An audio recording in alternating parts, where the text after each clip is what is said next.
इस लेक्चर में हम डील करेंगे कुछ बहुत इंपॉर्टेंट इश्यूज के साथ जो जनरल अवेयरनेस के लिए हर किसी के लिए इम्पोर्टेंट है।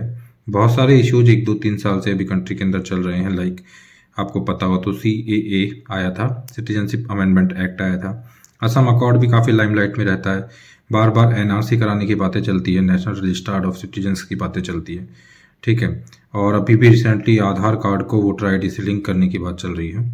तो ये सभी हॉट इश्यूज हैं और हर किसी को इसकी अवेयरनेस होना ज़रूरी है। जब यदि हर किसी को इसकी अवेयरनेस है तो वो डेली न्यूज़पेपर में काफ़ी आसानी से इन सब चीज़ों को रिकॉर्ड कर सकता है। तो इस वजह से हम इस पर्टिकुलर टॉपिक के साथ, कुछ टॉपिक्स हैं सिटीजनशिप से इनकी सराउंडिंग रहेगी, सिटीजनशिप के अराउंड के सारे टॉपिक्स हैं, तो उनके साथ हम डील करने के लिए जा रहे हैं। यहाँ पे हम स्टार्ट करते हैं आधार कार्ड के साथ एक्चुअली में। ओके, तो आधार कार्ड की यदि बात की जाती है तो आपको पता है कि आधार का ये कहीं ना कहीं पे ब्रेन चाइल्ड रहा है UPA गवर्नमेंट का। UPA गवर्नमेंट के टाइम पे इसको स्टार्ट किया गया और UPA गवर्नमेंट जो थी वही इसको लेके आई थी। एक्चुअली में उनका ब्रेन चाइल्ड था। बाद में इसको पास जो करवाया गया है एक्चुअली में, वो पास करवाया गया है ये बिल BJP के द्वारा। ओके, सो एक्चुअली में इसके साथ भी काफ़ी कंट्रोवर्सी रही आधार के साथ, की काफ़ी बार इसको मैंडेटरी कर दिया गया। लाइक काफ़ी बार बोला गया कि मैंडेटरी है, काफ़ी बार। अभी प्रेजेंट सिनेरियो ऐसा है कि आधार मैंडेटरी नहीं है, ठीक है। अभी आधार और जो वोटर ID की जो लिंकिंग चल रही है उसके लिए भी यही बोला जा रहा है कि ये मैंडेटरी नहीं है, ठीक है, मैंडेटरी नहीं है। बट एक्चुअली में इशू ये रहता है इसके साथ कि मैंडेटरी नहीं होते हुए भी मैंडेटरी वो हो जाता है। लाइक आधार कार्ड के बारे में अब देखा जाए तो सबका आधार होना जरूरी है, क्योंकि आप किसी भी सोशल स्कीम को अवेल करने के लिए जाते हो तो बिना आधार कार्ड के आपको वो सोशल स्कीम में सिक्योरिटी नहीं मिल पाती है। तो एक ट्रिक प्ले की जाती है जनरली, जिसमें बोला जाता है कि मैंडेटरी नहीं रहेगा, लेकिन इनडायरेक्टली वो ऑटोमेटिकली मैंडेटरी हो जाता है यदि आपको बेनिफिट्स लेना है तो स्कीम का। तो आधार और वोटर ID का जो लिंकिंग का भी पूरा कंसेप्ट चल रहा है, उसमें क्या उसके प्रॉस एंड क्या कॉन्स है उसके बारे में हम बात कर लेते हैं थोड़ा। तो जो गवर्नमेंट का पर्सपेक्टिव है, गवर्नमेंट जो पर्सपेक्टिव के साथ बात कर रही है, तो गवर्नमेंट बोल रही है कि हम आधार कार्ड और वोटर ID को लिंक करके आपस में, और हम एक ऐसा सिस्टम बनाएंगे जिसमें कि जो भी बोगस वोट्स वगैरह हैं वो सभी हट जाएंगे और जो फेक वोटिंग वगैरह होती है वो पूरी हट जाएगी। तो हम एक ऐसा सिस्टम बनाएंगे जिसमें फेक वोटिंग वगैरह नहीं होगी वोटर ID और आधार कार्ड को आपस में कनेक्ट करने से। तो काफ़ी जो फेक वोट्स होते हैं, डबल वोट्स वो होते हैं, वो खत्म हो जाएंगे। वहीं पे एप्रीहेंशंस क्या रेज किए जा रहे हैं जो भी एक्सपर्ट हैं उनके द्वारा, कि यदि ये आता है तो सर्विलेंस स्टेट का फॉर्मेशन हो सकता है। इससे सर्विलेंस लोगों की जा सकती है, क्योंकि यदि आपके पास आधार कार्ड की डिटेल है, वोटर ID की डिटेल है और पूरी कंबाइंड डिटेल आपके पास है, तो आप उसको मिस यूज कर सकते हो मैनिपुलेट करने के लिए, लोगों को उनके वोट्स को मैनिपुलेट करने के लिए, उनसे उनके वोट को खींचने के लिए। क्योंकि यदि किसी पर्टिकुलर स्कीम का कोई इंसान बेनिफिट ले रहा है या नहीं ले रहा है, उसकी पूरी आइडेंटिटी को ट्रेस एंड ट्रैक किया जा सकता है और फिर उस ट्रैक एंड ट्रेस करके आप एक्चुअली में टारगेटेड एडवर्टाइजमेंट वगैरह कर सकते हो और स्टेट मशीनरी का मिसयूज करते हुए आप एक्चुअली में जो भी प्रेजेंट डे में जो गवर्नमेंट होगी उसका मिसयूज कर सकती है फ्यूचर में भी। और मतलब कि जो भी गवर्नमेंट उस टाइम रन कर रही होगी स्टेट मशीनरी का यूज में लेके इसका मिसयूज कर सकती है और एक सर्विलेंस स्टेट का फॉर्मेशन हो सकता है, जो कि डेमोक्रेसी के लिए बिल्कुल भी ठीक नहीं है। तो ये एप्रीहेंशंस रेज किए जा रहे हैं। दूसरे प्राइवेसी के एप्रीहेंशंस है जो हमेशा रहते हैं कि यदि आप पूरी इन्फॉर्मेशन वोटर ID और आधार कार्ड से लिंक करके किसी की ले लोगे तो उनकी प्राइवेसी के कंसर्न्स भी क्रिएट हो सकते हैं। तो एक सर्वेलेंस स्टेट फॉर्मेशन होने की पॉसिबिलिटी रहती है। और डेमोक्रेटिक जो ऑटोक्रेटिक कंट्रीज होती है वहाँ पे सर्वेलेंस स्टेट्स का फॉर्मेशन, ऑटोक्रेटिक जो रिजीम होता है उसके लिए तो अच्छा होता है, ऑटोक्रेटिक जो लोग रूल कर रहे होते हैं उनके लिए तो अच्छा होता है। लेकिन डेमोक्रेसी जैसी कंट्री के अंदर लोगों के लिए तो हर जगह ये चीज़ ठीक नहीं है कि उनके वोट्स को मैनिपुलेट किया जाए एक्चुअली में। तो इसके होने की संभावनाएं आधार और वोटर ID के कनेक्ट होने से लगातार बनी रहती है। अभी हम आधार का इवोल्यूशन थोड़ा देख लेते हैं कि आधार कैसे इवॉल्व हुआ।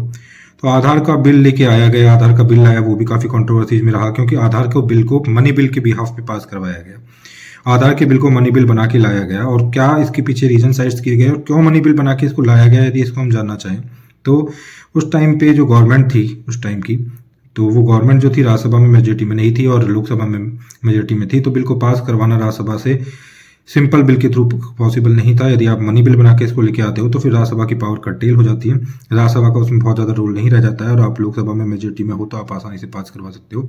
तो इसको मनी बिल बना के लाया गया। और जो रीजन साइट किए गए कि क्यों ये मनी बिल है, तो आर्टिकल 110 जो होता है उसको इसमें साइट किया गया। बोला गया कि एक्चुअली में हमारा आधार को लाने का जो इंटेंशन है वो इंटेंशन बेसिकली है लोगों को पब्लिक डिस्ट्रीब्यूशन के थ्रू और PDS वगैरह के थ्रू टारगेटेड डिलीवरी करना। तो हम कुल मिला के टारगेटेड डिलीवरी करना चाहते हैं फूड्स की, सोशल सिक्योरिटीज़ की, सोशल स्कीम्स की। तो एक्चुअली में ये मनी बिल की तरह ही है।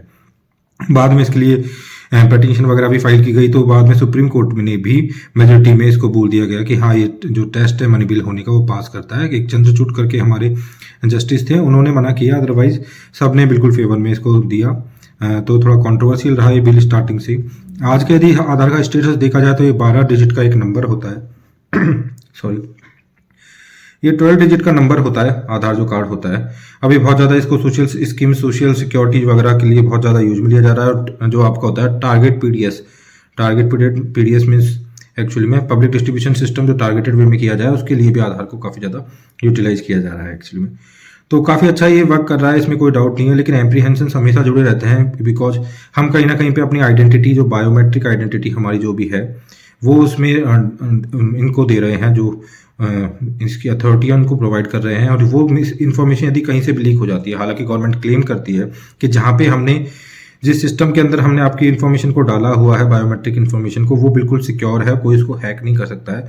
लेकिन डिजिटल वर्ल्ड के अंदर हैकिंग की पॉसिबिलिटी हमेशा रहती है, तो वल्नरेबिलिटी हमेशा रहती है। तो आप पूरा फुल फ्लैज वे में ऐसा नहीं बोल सकते हो, क्योंकि जब अमेरिकन इलेक्शंस के अंदर हैकिंग हो सकती है, ठीक है, हेनरी क्लिंटन के ईमेल्स हैक हो सकते हैं, हमारे मोदी जी का ट्विटर अकाउंट हैक हो सकता है, तो इस डिजिटल वर्ल्ड के अंदर नहीं बोला जा सकता है कि कोई भी चीज़ हैक नहीं हो सकती है।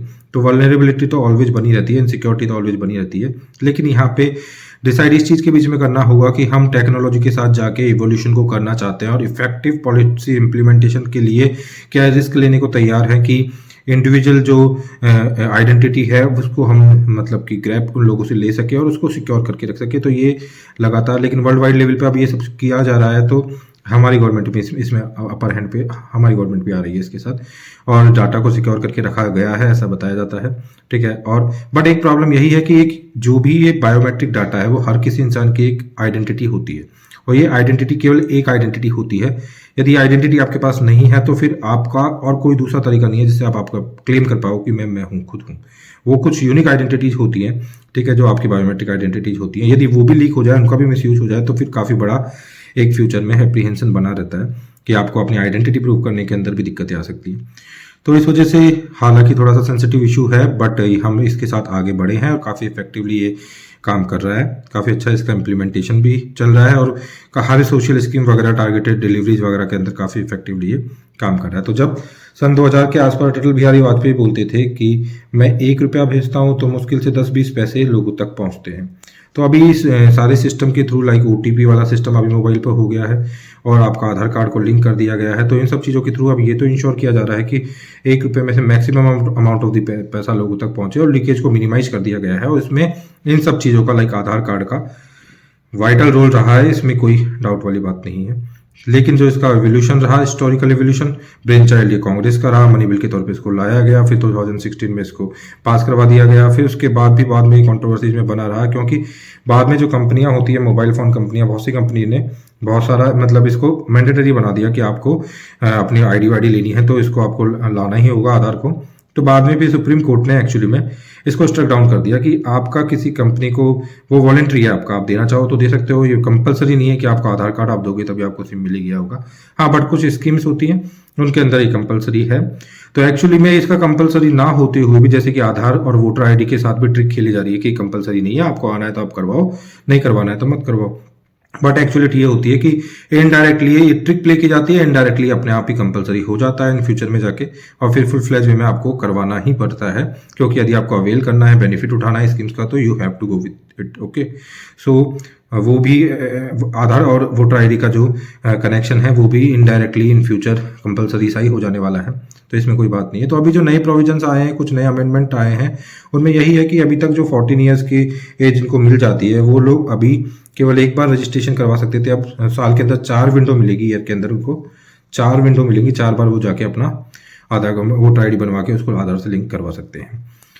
तो ये आधार और वोटर आईडी के साथ का भी प्रेजेंट सिनेरियो में क्या इशू चल रहा है उसके रिगार्डिंग सारी बातें थी। तो सर्विलेंस स्टेट क्रिएट होने की पॉसिबिलिटीज है, इसमें कोई डाउट नहीं है। लेकिन स्टेट का भी अपना एक पॉइंट है, वो बोलते हैं कि इसके थ्रू हम बोगस वोट वगैरह को कम करेंगे। ठीक है, तो ये दोनों चीज़ें ही यहाँ पे है। तो ये इसके साथ कॉन्ट्रोवर्सीज हैं।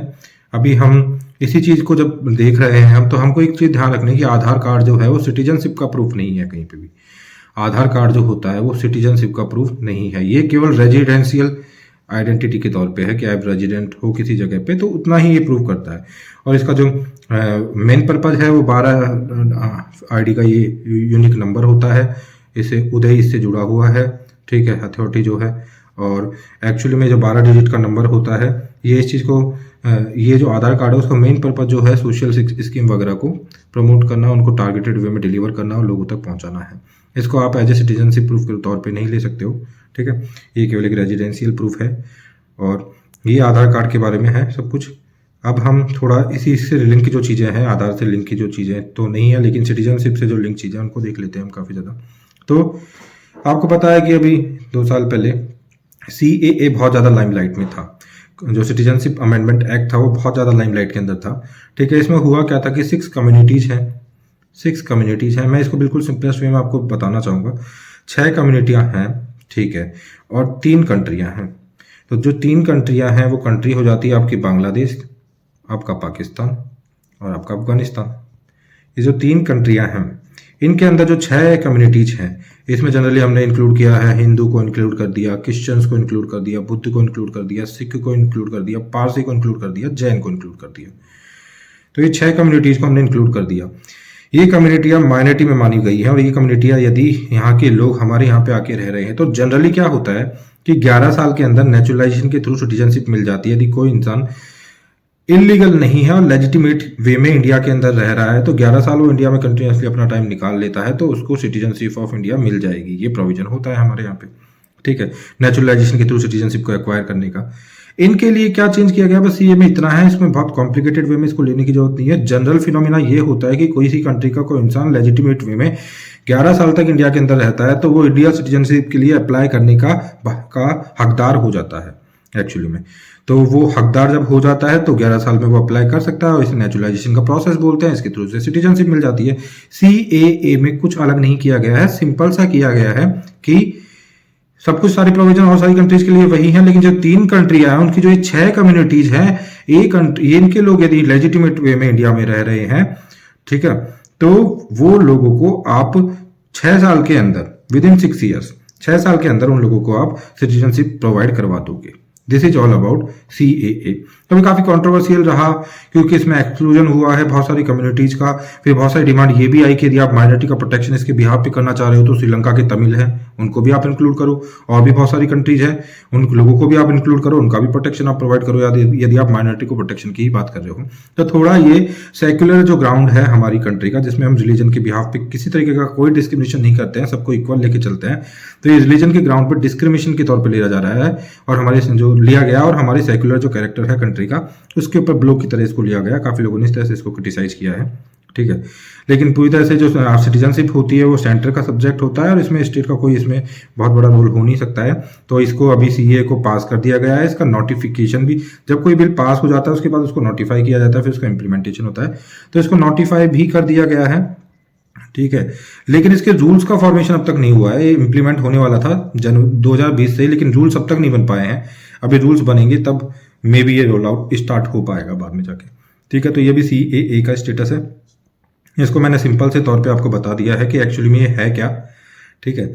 एक्चुअली में ये है कुछ नहीं, जो सिटीजनशिप को एक्वायर कर सकते हो आप, उसी को इन्होंने थोड़ा सा उसका जो प्रोविजन है उसको थोड़ा सा इन्होंने ढीला कर दिया है, लूज कर दिया है कि 6 कम्युनिटीज के लिए 3 कंट्रीज की, है ना, कि आप 11 की जगह 6 साल के अंदर एक्वायर कर सकते हो।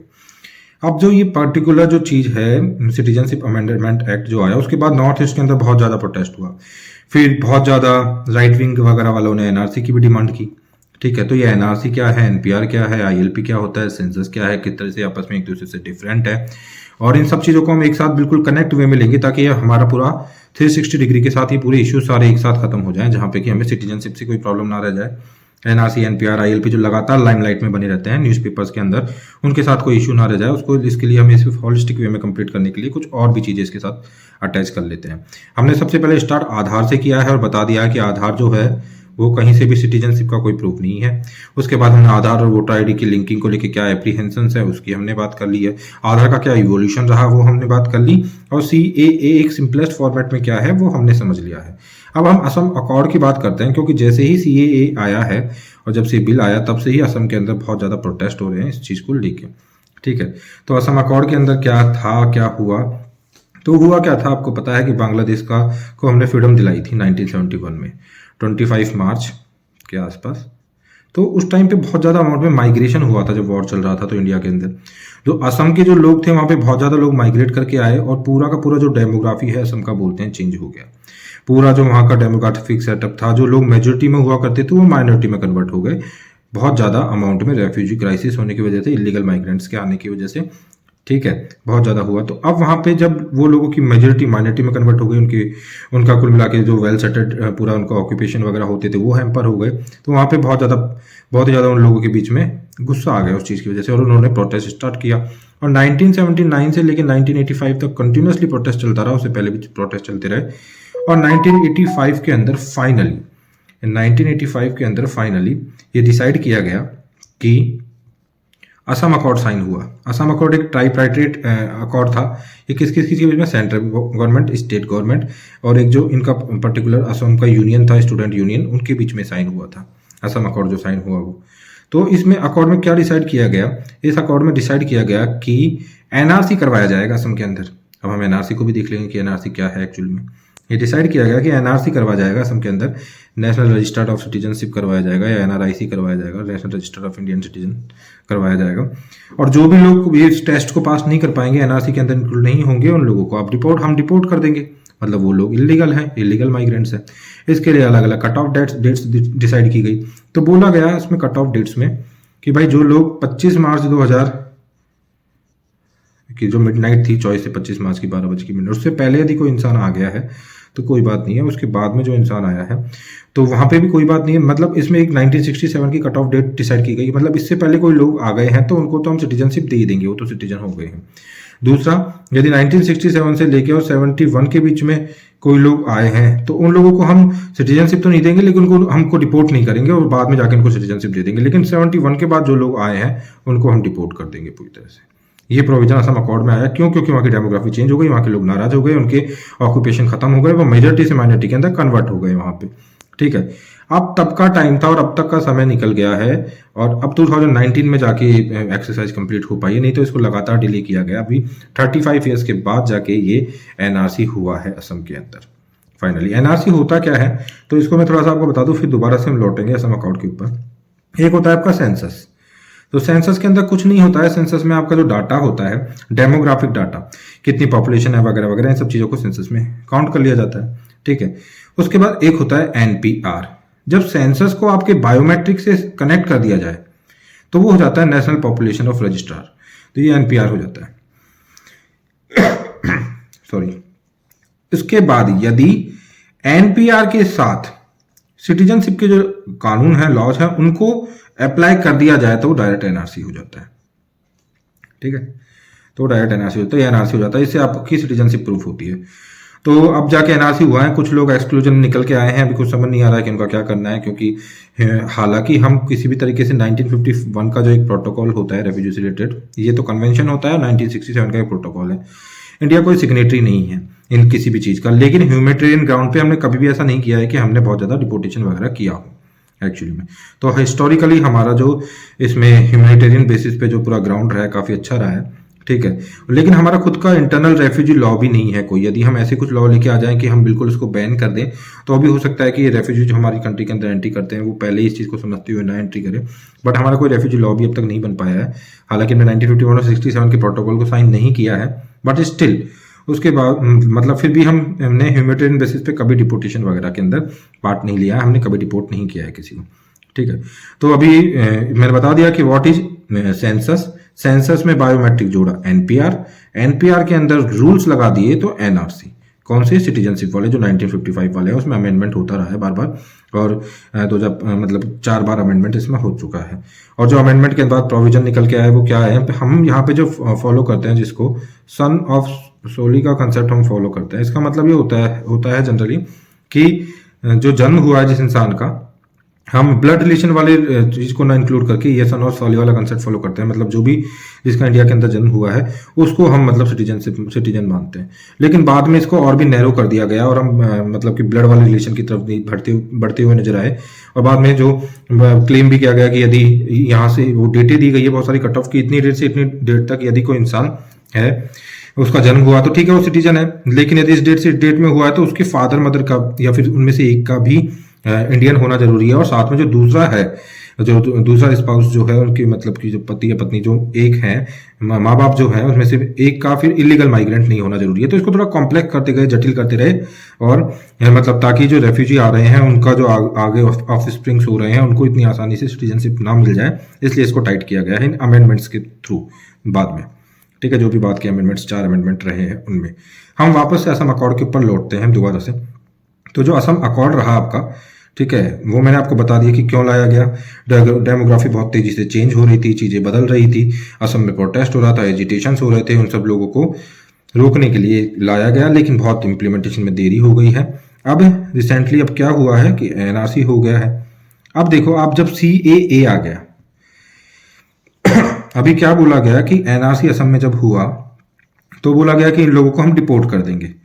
और CAA में जो कि 35 साल हो चुके हैं उस चीज़ों को चलते हुए, और CAA में क्या हुआ है कि हम 6 साल के अंदर लोगों को सिटीजनशिप दे देंगे। इसमें बांग्लादेश भी शामिल, आपको पता हो तो। और बहुत ज़्यादा असम के अंदर यहाँ से अंदर लोग आए हैं, तो ये तो लेजिटिमेट हो गए एक तरीके से CAA के बिहाफ पे। तो असम में बहुत ज़्यादा इस वजह से प्रोटेस्ट हुए हैं कि आप तो एक्चुअली में हमारे इतने लंबे लंबे जो एजिटेशन रहे उसको आपने पूरी तरह से जीरो कर दिया, शून्य कर दिया, नलीफाई कर दिया, उनका कोई मतलब ही नहीं निकला। ठीक है, क्योंकि एक्चुअली में है जो आपने तो CAA ला के उन लोगों को लेजिटिमेट कर दिया है कि वो सिटीजनशिप के लिए आ सकते हैं। फिर हमारे यहाँ पे एनआरसी सब चीज़ों का प्रोविजन का मतलब क्या निकला। ठीक है, तो इस वजह से वहाँ पे प्रोटेस्ट हुआ है। मुझे लगता है कि मैं काफ़ी हद तक इस चीज़ को समझाने में समर्थ हो पाया हूँ कि असम अकॉर्ड और CAA में आपस में क्या लिंक है और CAA के आने की वजह से असम में क्यों प्रोटेस्ट हुए। ठीक है, काफ़ी हद तक। और फिर सेंसस को भी मैंने आपको क्लियर कर दिया है, एनआरसी को भी क्लियर कर दिया है, NPR को भी क्लियर कर दिया, NRC को भी क्लियर कर दिया है।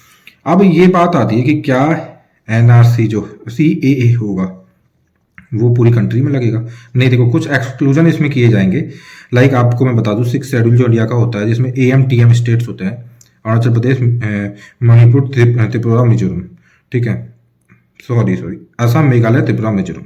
असम, मेघालय, त्रिपुरा, मिजोरम, ये 4 जो स्टेट्स होते हैं। ठीक है, इन स्टेट्स को, पहली बात तो ILP को भी नहीं बोल रहा हूँ मैं, ILP अलग है चीज़ है। ये जो 6 शेड्यूल में जो स्टेट्स है इसके अंदर जो ट्राइबल एरिया है वहां पे ये नहीं लगेगा। पहली बात तो असम में भी जो ट्राइबल एरिया है वहां पे ये नहीं लगेगा। ठीक है, दूसरे असम में tribal area, not in entire Assam, CAA लगेगा असम में, बट ट्राइबल एरिया में नहीं लगेगा। उसके बाद जहाँ पे ILP है, इनर लाइन परमिट, जहां भी जिस भी स्टेट के अंदर है, इनर लाइन परमिट को लाने का जो पर्पज होता है वो आपकी इंडिजीनियस चीज़ों को प्रोटेक्ट करना ही होता है। तो हमारी जो बॉर्डर स्टेट्स हैं सारे, उसमें ये है। ऊपर अरुणाचल प्रदेश से हम स्टार्ट कर देते हैं, फिर उसके बाद हम अरुणाचल प्रदेश के बाद नागालैंड पे हम आ जाते हैं, और नागालैंड के बाद हम जो पूरे बॉर्डर एरिया है, मणिपुर जो है और मिजोरम जो है, ये जो स्टेट्स हैं एक्चुअली में यहाँ पे आपका ILP रिजीम फॉलो होता है। तो यहाँ पे CAA इम्प्लीमेंट नहीं होगा। उसके अलावा इंडिया में CAA इम्प्लीमेंट होगा। ठीक है, तो ये प्रोविजन रहा। लेकिन असम को पूरी इम्यूनिटी नहीं मिल रही है तो प्रोटेस्ट हो रहे हैं काफ़ी ज़्यादा, क्योंकि फिर तो उनके जितने भी पहले के प्रोटेस्ट है उनका कोई मतलब ही नहीं निकल जाता है। ठीक है, तो इस तरीके से हमने अब तक जिन चीज़ों के साथ डील किया वो चीज़ मैंने आपको आधार का एवोल्यूशन बता दिया, आधार वोटर ID कार्ड के साथ के एप्रीहेंशंस मैंने आपको बता दिए हैं। ठीक है, उसके बाद में CAA किस तरीके से आया, कितना सिंपलेस्ट वे में, इसको मैंने आपको बता दिया है। तो CAA एक्चुअली मैं बता दूं, नेचुरलाइजेशन के थ्रू इंडियन सिटीजनशिप को एक्वायर करने का प्रोविजन होता है कि 11 साल के अंदर यदि कोई इंसान इंडिया के अंदर 11 साल रह रहा है तो वो अप्लाई कर सकता है सिटीजनशिप के लिए, और नेचुरलाइजेशन के थ्रू से सिटीजनशिप मिल जाएगी। CAA के अंदर कुछ बिल्कुल इतना सा किया गया है कि 3 कंट्री, बांग्लादेश, पाकिस्तान, अफगानिस्तान, वहां पे 6 माइनॉरिटीज, कौन सी? हिंदू, क्रिश्चियन, बुद्ध, सिख, पारसी, जैन। ये लोग यदि यहाँ पे आके रह रहे हैं तो वो 6 साल के अंदर अप्लाई करके सिटीजनशिप को एक्वायर कर सकते हैं। This is all about CAA, यही है CAA और कुछ नहीं है।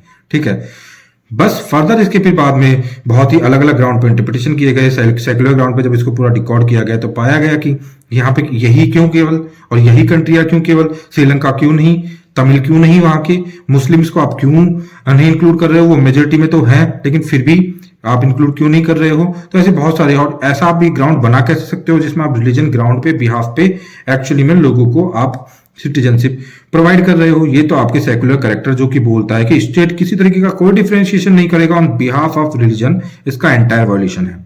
ठीक है, तो आप तो सेकुलरिस्टिक कैरेक्टर जो आपकी स्टेट का है उसको वॉयलेट कर रहे हो इस तरह से करते हुए। तो इस वजह से अलग अलग ग्राउंड पे इसको मतलब कि पूरी तरह से क्रिटिसाइज किया गया। लेकिन अभी ये है कि पास हो चुका है और इम्प्लीमेंट होने वाला है। असम में क्यों इसको क्रिटिसाइज किया गया? तो असम के अंदर असम अकॉर्ड साइन हुआ था, बहुत ज्यादा माइग्रेशन हुआ था, 1971 के बाद माइग्रेशन और फास्ट हो गया था, पूरा डेमोग्राफी वहां का चेंज हो गया था, मेजोरिटी माइनॉरिटी बिल्कुल उल्टी हो गई थी। इस वजह से वहां इंटरनल बहुत प्रोटेस्ट हुए, 1979 से 1985 तक प्रोटेस्ट हुए। 85 में असम अकॉर्ड हुआ, state government of Assam, central government और जो वहां का स्टूडेंट यूनियन था उनके बीच में अकॉर्ड साइन हुआ। तब से लेके अब तक, तभी एनआरसी की बात हो गई थी और डिपोर्टेशन की बात भी हो गई थी, लेकिन अब तक कोई इसमें काफी डिले किया गया, तो बहुत ही लेट में जाके एनआरसी करवाया गया है। ठीक है, अब जब एससीए आ जाता है तो एनआरसी रिडंडेंट हो जाता है ऐसी कंडीशन में। तो फिर वहां पे प्रोटेस्ट हुए कि हमारा इतना लंबा एक तो प्रोटेस्ट चला, इतना ज्यादा हमने मतलब कि लंबा अपना प्रोटेस्ट को इतना खींचा है, इतना चलाया है, उसके बाद आप ये लेके आ रहे हो तो ये तो पूरी तरह से गलत हो जाता है। उसके बाद हालांकि कहीं कहीं कुछ कुछ इलाके के अंदर वहां पे एएमटीएम जो होता है उसमें शेड्यूल एरियाज वगैरह ट्राइबल एरियाज में वो नहीं लगेगा, लेकिन एंटायर असम तो नहीं है ना, वहां तो लगेगा। इस वजह से फिर एनपीआर, एनआरसी और सेंसस में क्या डिफरेंस है? सिंपल, यदि आप डेमोग्राफिक को कैलकुलेट करने के लिए जा रहे हो तो दैट इज सेंसस। यदि उसमें आपने बायोमेट्रिक इन्फॉर्मेशन को इन्फ्यूज कर दिया तो दैट इज एनपीआर। उसको सिटीजनशिप के साथ रोल के साथ आपने जोड़ दिया तो दैट इज एनआरसी। अभी ऑल इंडिया एनआरसी की डिमांड भी काफी जगह है, काफी एजेंडाज में भी ऑल इंडिया एनआरसी है, लेकिन हमें ये समझना पड़ेगा कि ऑल इंडिया एनआरसी कितना यूजफुल है, कितना यूजफुल नहीं है। यदि ऑल इंडिया एनआरसी का मतलब पूरी इंडिया में आप एनआरसी करवाओ, पूरी इंडिया में आप चेक करो कि कौन कौन से लोग जो है टेस्टिमनी को पास कर रहे हैं सिटीजन होने की। देखो इसके साथ लेकिन प्रॉब्लम क्या है, जैसे असम में आपने करवाया तो आपने पहले 15 डॉक्यूमेंट रखे कि you have to come with these 15 documents, तभी जाके आपको सिटीजनशिप प्रोवाइड की जाएगी। ये माना जाएगा कि आप इंडिया के हो या असम के हो। ठीक है, बाद में डॉक्यूमेंट को कम करके 10 कर दिया गया। एक्चुअली ये है कि हमारी जो मैसेज है बहुत ज्यादा अवेयर नहीं है। एक्चुअली में बहुत सारे लोगों के पास इंडियन सिटीजन वो हैं, उसके बावजूद अपनी सिटीजनशिप का प्रूफ नहीं है। तो एक्सक्लूजन इंक्लूजन की एरर होने की पॉसिबिलिटी बहुत ज्यादा हो जाती है एक ऐसी कंट्री के अंदर जहां पे कि बहुत ज्यादा लोग रिकॉर्ड्स वगैरह नहीं रखते हैं। तो यदि एंटायर कंट्री के अंदर आप सेंसस करवाने के लिए जाते हो तो आप स्टेट मशीनरी को यूज में ले रहे हो, काफी फंड खर्च कर रहे हो, काफी सारी चीजें कर रहे हो, और फिर बाद में जाके आपको पता चल रहा है कि काफी सारे लोग हैं वो प्रूव ही नहीं कर पा रहे हैं, क्योंकि उनके पास ऐसा नहीं है कि वो सिटीजन नहीं है, उनके पास डॉक्यूमेंट्स नहीं है। तो बहुत जो लीगल लोग हैं उनके भी एक्सक्लूड होने की पॉसिबिलिटी बन जाती है। एंड देन यदि मान लो एक्सक्लूड हो गए तो उनको आप करोगे क्या आप डिपोर्टेशन करवाओगे, कुछ और करोगे, इतना आपके पास संसाधन है। तो ये बहुत ज्यादा इशू आता है। तो इस वजह से ये बहुत सेंसिटिव इशू बन जाता है कि आप एनआरसी करवाते हो, आपके एजेंडा में हो सकता है, राइट विंग को ये सपोर्ट कर सकता है, राइट विंग इसके लिए आगे आके प्रमोट भी कर सकता है इसको, बट क्या ये फीजिबल है, क्या ये बेनिफिशियल है, क्या ये मतलब कि ग्रेटर बेनिफिट प्रोवाइड करेगा, या फिर ये मिसयूज ही होके रह जाएगा स्टेट मशीनरी का? ये हमेशा एक एप्रीहेंशन बना रहता है। इस वजह से मतलब कि ये इशू लगातार कंटिन्यूसली लाइमलाइट में रहते हैं। तो लगातार इनके ऊपर आपको न्यूज देखने को मिलेगी, लगातार आपके पास एडिटोरियल्स इनके ऊपर आते रहेंगे। तो अब मुझे लगता है कि काफी हद तक आप इनको काफी आसानी से, जब भी इनके ऊपर लाइक सीए के ऊपर, सेंसस, एनपीआर, एनआरसी के ऊपर, आधार के ऊपर, वोटर आईडी के ऊपर कुछ भी चीज आती है तो आप अच्छे से डेसिफर रिकॉर्ड उसको कर पाओगे। ठीक है, तो ये हमारे सारे इश्यूज थे लिंक समवेयर सिटीजनशिप से। ठीक है, सिटीजनशिप के बारे में कुछ और बोल देना चाहूंगा कि हमारे यहाँ पे कॉन्स्टिट्यूशन के अंदर तो सिटीजनशिप का जो प्रोविजन है उसमें कहीं भी सिटीजनशिप का वैसा प्रोविजन नहीं है। सिटीजनशिप एक यूनियन लिस्ट का सब्जेक्ट है। हमारे यहाँ पे 1955 का एक्ट पास किया गया, सिटीजनशिप इससे डिसाइड होती है। उस टाइम जो आर्टिकल 5 से 11 में जो सिटीजनशिप इंडिया में बताई गई है वो तो अलग अलग तरीके से, जब हम 1949 में जब हमने इसको इम्प्लीमेंट किया, कुछ जो आर्टिकल्स थे वो पहले इम्प्लीमेंट हो गए थे, तो वहां पे जो सिटीजन थे उनकी बात हो रखी है। आगे सिटीजनशिप के साथ क्या रहेगा वो पूरी तरह से 1955 में डिसाइड किया गया है। 1955 में पूरी तरह से उसको डिसाइड किया गया, उसमें अमेंडमेंट भी होते रहते हैं। जनरली हमने जो स्टार्टिंग में जिस कंसेप्ट को फॉलो किया कि इंडियन सिटीजनशिप कैसे मिलेगी, वो कंसेप्ट हमारा रहा कि हम बर्थ के हिसाब से सिटीजनशिप देंगे। लेकिन बाद में पता चला कि बहुत सारे लोग माइग्रेंट्स, इलीगल माइग्रेंट्स बन के आ गए हैं, वो भी अपने ऑफिस स्प्रिंग यहाँ पे आके उनको मतलब आगे बढ़ रहे हैं, वो भी अपने उनके भी ऑफिस स्प्रिंग्स निकल रहे हैं। यदि वो इलीगल लोग आए, उनके ऑफिस स्प्रिंग्स हुए हैं, यदि वो ऑफिस स्प्रिंग्स को एकदम सिटीजनशिप दे देते हैं तो थोड़ी प्रॉब्लम होती है। तो फिर थोड़ी स्ट्रिंजेंट किया गया, टाइट किया गया इन रूल्स को, और आगे ले जाके इन रूल्स के साथ थोड़ा सा और परिवर्तन इनमें किया गया। ठीक है, उनको टाइट करते हुए बोला गया कि आपके मदर फादर में से किसी एक का सिटीजन होना भी जरूरी है, और दूसरे का इलीगल माइग्रेंट नहीं होना चाहिए, दूसरा जो इंसान है वो। ठीक है, तभी जाके आपको सिटीजनशिप मिल पाएगी। वैसे मैं आपके लिए यहाँ पे एक इंटरेस्टिंग फैक्ट बता देता हूँ। अमेरिका के अंदर सिटीजनशिप का प्रोविजन क्या होता है कि वहां पे यदि किसी बच्चे का जन्म हुआ है उस पर्टिकुलर कंट्री के अंदर, ठीक है, तो उसको सिटीजनशिप मिल जाती है, मे भी उसके मदर फादर के पास सिटीजनशिप अमेरिका की हो या ना हो। यहाँ तक कि एयर स्पेस के अंदर भी ये रूल लागू होता है कि एयर स्पेस से यदि ट्रैवल करते हुए कोई प्लेन जा रहा है, यदि डिलीवरी होती है अमेरिकन एयर स्पेस में एंट्री करने के बाद, तो वो जो बच्चा होगा उसको अमेरिकन सिटीजनशिप मिल जाएगी। ठीक है, तो ये काफ़ी इंटरेस्टिंग है अमेरिकन सिटीजनशिप के बारे में। ठीक है, तो क्यों लोग एक्चुअली में अभी इतना माइग्रेंट्स करते हैं? अब देखो हमारे यहाँ पे जो इशू है ना, वो दो इशू हैं। देखो ऐसा है कि दो तरीके के लोग हैं जो कि आसपास की कंट्रियों से में इंडिया में आ रहे हैं। और इंडिया क्यों? क्योंकि हम बहुत ज़्यादा हमारे आसपास के एरिया में हमारी जो जीडीपी इकोनॉमी वगैरह है वो ठीक है। ठीक है, हालांकि पर कैपिटा इनकम बांग्लादेश की इंडिया से ज़्यादा हो चुकी है, फिर भी अपॉर्चुनिटीज़ तो इंडिया में ज़्यादा है।